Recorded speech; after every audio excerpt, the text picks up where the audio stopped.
sorry about the day off. I forgot that Wednesdays were pretty busy for me. I also failed to mention that Scholastic has given permission for their books to be read out loud and shared as a resource, and so that's one of the reasons why I'm doing it. Anyways, last we left off, we were at the beginning of chapter 3, Mysteriouser and Mysteriouser. The fact that the next day was born in the thick fog just added to the mystery. As the scouts waited at Eagle Road, questions rose with the fog. Was Professor Factual in trouble? If so, what sort of trouble? If the professor wanted them to be junior docents, why didn't he just ask them? True, the scouts hadn't been to see the professor in quite a while. The professor had done so much for them that they couldn't help feeling a little guilty about that. They heard Lady Grizzly's limo before they saw it. The huge eggplant-colored car appeared out of the fog like a purple ghost. It slowed to a stop. Fitch, the chauffeur, got out.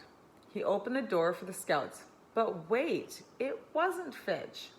It was Greaves wearing a chauffeur's cap. Was it simply that Fitch had the day off, or was there more to it than that? Mystery was piling onto mystery. Lady Grizzly gave the scouts a little smile, but that was all. She seemed lost in a fog of thought, at least as thick as the one they were driving through. By the time they neared the Barrisonian, the ground-hugging fog had begun to burn off. The museum's great towers and turrets could be seen, but the rest of the enormous building was still shrouded in fog. And you can see the fog in that picture here.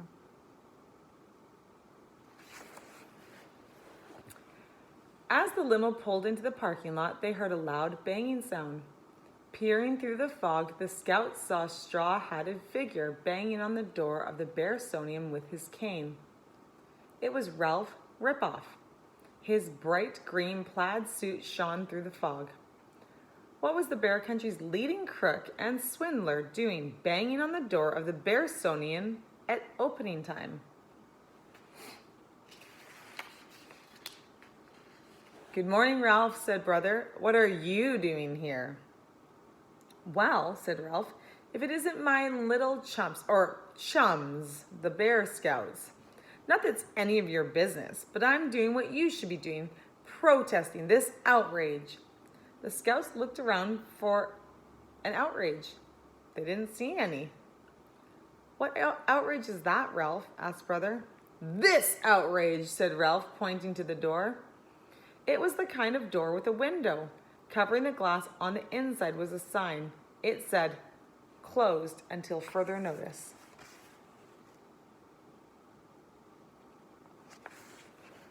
Chapter 4, The Eye in the Window.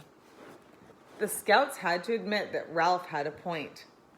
The Barrisonian was a public museum, and it was supposed to be open to the public, even to a crook like Ralph.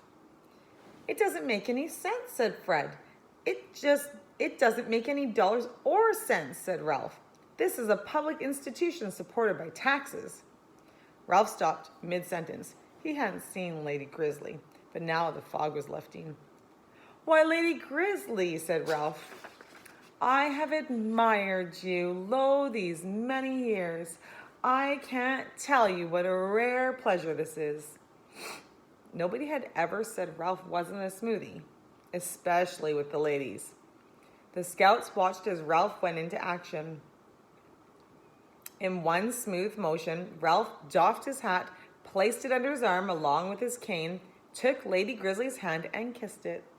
And while he was still bent over, he fished a jeweler's glass out of his pocket, placed it in his eye, and looked closely at the huge ring on Lady Grizzly's finger. You can see it here in the picture.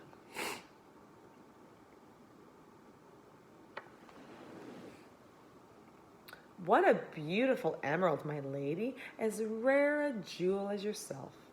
Lady Grizzly blushed as Ralph straightened up and put his hat back on. "I'd say that emerald is about 17 carats, said Ralph. 17 and a half, actually, said Lady Grizzly. "My dear lady, as much as I hate to leave your charming company, I must. But I would add that it's a sad day when a citizen can't enter the Bearsonian and do a little dinosaur research.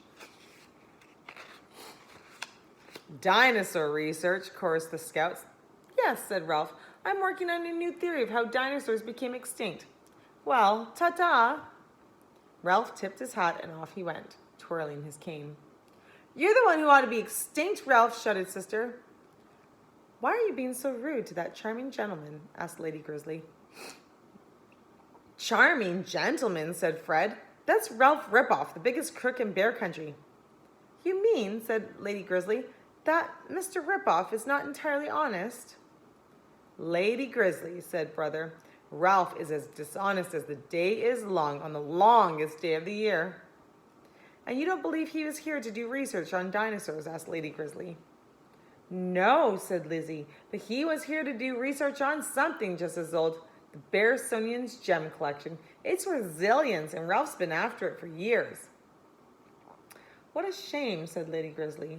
Such a charming fellow, but as you can see, the professor is behaving badly.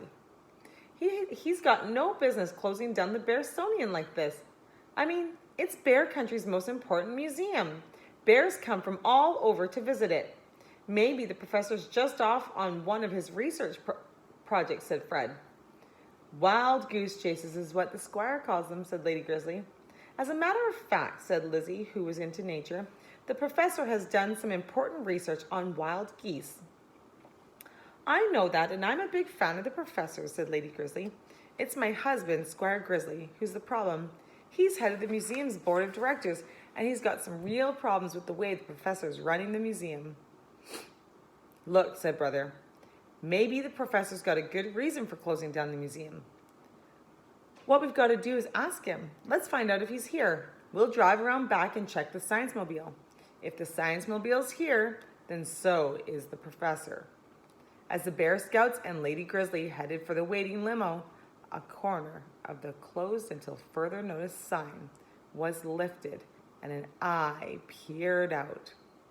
It looked like the eye of Professor Actual Factual, except that it had a strange, wild look.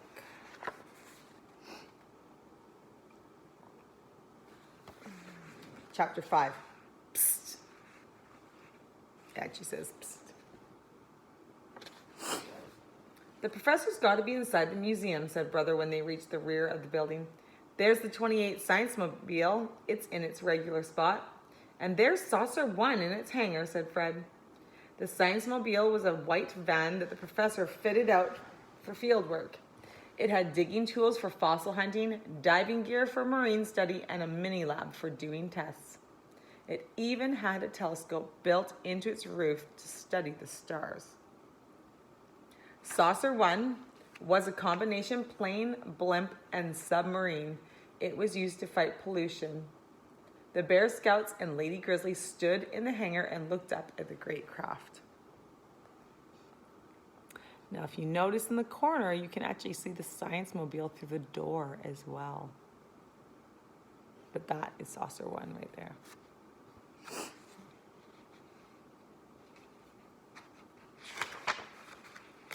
You see, said Brother, the professor is not only a great scientist, he's a great inventor. Yes, said Lady Grizzly, but why has he closed the museum until further notice? That's when a piercing psst was heard. Did you hear a loud psst, said Sister. It was followed by an equally loud, Bear Scouts, over here. The scouts scanned the museum. There were lots of doors, but one of them was half open. Behind the door was a shadowy figure. It was the professor, of course. He hurried them into the museum, then led them down some steps to a small basement room that the scouts had never seen before, nor had they ever seen the professor. Have a look at the professor.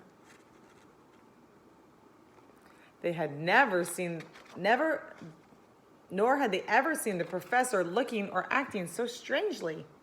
His eyes had a wild look. His tweed knicker suit, usually as neat as a pin, was badly smudged and wrinkled. And were those burn marks on his sleeves? But Lady Grizzly had come to read Actual Factual, the Riot Act. And that's what she did. Professor, she said, the Bearsonian is a public institution. You have no business closing it down. I'll be very frank. Squire Grizzly is very upset with you. You don't return his calls. You don't even answer his letters. If you don't mend your ways, I'm very much afraid that the closed until further notice sign will be changed to read under new management. The professor slumped under Lady Grizzly's attack. He was about to answer when Grizzly Gus, his helper, appeared at the doorway. It's time to prepare for the test, Professor, he said. Not now, said the professor. But Professor, insisted Gus, all is in readiness. Not now, said the professor.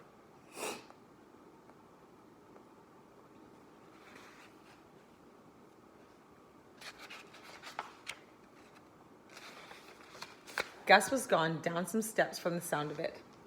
What sort of tests, wondered the scouts, and did they have anything to do with the strange goings-on at the Bearsonian? Alas, Lady Grizzly, said the professor, what you say is true. I have neglected the museum. The reason is that what I'm working on, a project that's so important that I must not stop. I must press on. I owe it to myself. I owe it to science. I owe it to all bear kind.